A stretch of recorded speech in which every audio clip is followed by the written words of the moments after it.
حضرت مفتی تقی عثمانی صاحب جہاد میں سفر کر رہے تھے, ایک آدمی الٹے ہاتھ سے کھا رہا تھا. حضرت مفتی تقی صاحب نے کہا آپ سیدھے ہاتھ سے کھائیں. تو وہ کہنے لگا کہ یہ مولویوں نے نا الٹے سیدھے کے چکر میں لوگوں کو ڈالا ہوا ہے, اسی وجہ سے ہم ترقی نہیں کر پا رہے. تو مفتی تقی صاحب نے فرمایا کہ آپ نے الٹے ہاتھ سے کھا کے کتنی ترقی کر لی ہے. الٹے ہاتھ سے کھانے سے آپ کے نمبر زیادہ آ رہے ہوتے, یا آپ کو اچھی جاب مل جاتی, یا مہنگائی کم ہو جاتی. یہی ہے نا, یہ والے کے بجائے کیا کر لے بھائی تو یہ والے ہاتھ سے کھا لے. تو اخلاقیات بھی کوئی چیز ہوتی ہیں بھائی. وہی بات ہے, ڈاکٹر سے پوچھو ہینڈ پریکٹس کیسی چیز ہے, ڈاکٹر کہتے ہیں کوئی نقصان نہیں ہوتا, کرتے رہو. بھائی نقصان تو زنا میں بھی نہیں ہوتا جو نقصان آپ بتا رہے ہو. زنا میں اور شادی میں کیا فرق ہے؟ انرجی تو سیم ہی, لیکن کیا مطلب کرتے رہیں کیا ہم؟ اخلاقیات کوئی چیز نہیں ہے بھائی. زنا کو کیوں قرآن نے حرام کرا دیا؟ اس لیے حرام قرار دیا کہ اگر زنا حلال ہوگا تو پھر بیوی بنا کے کون لائے گا عورت کو گھر میں بھائی؟ اخلاقیات یہ میڈیکل سائنس کا ٹاپک بولو نہیں ہے, یہ کس کا ٹاپک ہے؟ مذہب کا ٹاپک ہے. تو اخلاقیات انگریز کا ٹاپک ہے ہی نہیں, کیونکہ اس کے بعد مذہب ہی نہیں ہے. تو وہ تو مادی ترقی ہی کو فوکس کرے گا. ہم پاگل تھوڑی ہے کہ ہر چیز میں دم اٹھا کے ان کو فالو کرنا شروع کر دیں. اور یہ جتنے سیکولر لبرل لوگ ہیں, کسی اچھی چیز میں یہ گورے کو کبھی بھی فالو نہیں کرتے جو واقعی اچھائی ہیں. یہ ہمیشہ ٹیڑھی باتوں میں فالو, یہ شراب کباب میں فالو کرتے ہیں, گرل فرینڈ میں, شراب میں, نائٹ کلبوں میں, ان چیزوں میں یہ گوروں کو فالو کرتے ہیں. جو واقعی اچھی چیز ہے جس کو اسلام نے بھی اچھا کہا, اس میں آپ دیکھیں گے یہ پیچھے ہیں. تو اس لیے یہ جو کہتے ہیں نا مولویوں کے چکر میں مت پڑو, پھر چکر سے پورا نکلو آپ, پھر یہ منافقت چھوڑ دو آپ. وہ ایک آدمی نے, ایک خاتون نے مجھے فون کیا کہ میرا شوہر مجھے جو ہے نا ڈیورس پیپر بنا کے دے رہا ہے تاکہ ڈاکومنٹس میں طلاق یافتہ ہو جاؤں, لیکن اس کا ارادہ طلاق دینے کا نہیں ہے.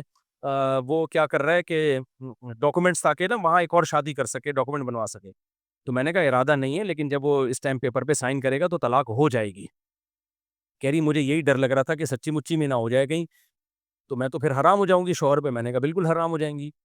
کہہ رہی ہیں کہ میں اپنے شوہر کو بتا دوں مسئلہ. میں نے کہا ضرور بتائیں. تو جب انہوں نے شوہر کو بتایا تو شوہر نے بولا تمہیں مولویوں کے چکر میں پڑنے کی ضرورت ہی نہیں ہے, کیوں مفتیوں سے مسئلے پوچھ رہی ہو؟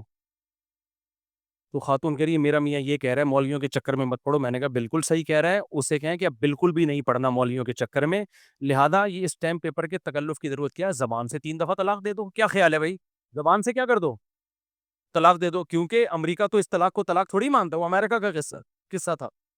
اور میں نے کہا ویسے بھی اس تکلف کی ضرورت کیا ہے, نکاح نامہ واما یہ تو مولویوں کے چکر ہے نا, کہ بیوی حلال ہے حرام ہے, نکاح پڑھانے کی ضرورت ہی کیا تھی بھائی؟ کوئی بھی لڑکی پسند آئی اٹھا کے لے جاتا امریکہ.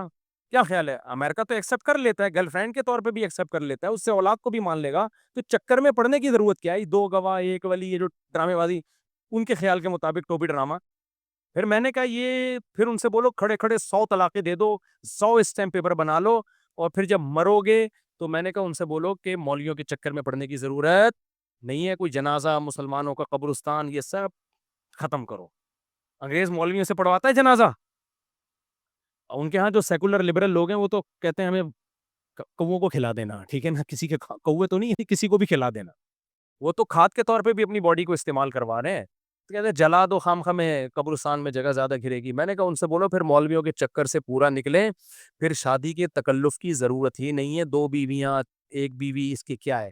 پھر تو صبح شام نائٹ کلبوں میں جا کے ناچو گاؤ, لائف کو کیا کرو, انجوائے. لیکن یہ کمبخت آدھا پڑھتے ہیں چکر میں, جہاں سے پیڑے کھانے ہوتے ہیں ادھر کو چلے جاتے ہیں. پھر نہ یہ ادھر کے ہیں نہ یہ ادھر کے ہیں. سمجھتے ہو؟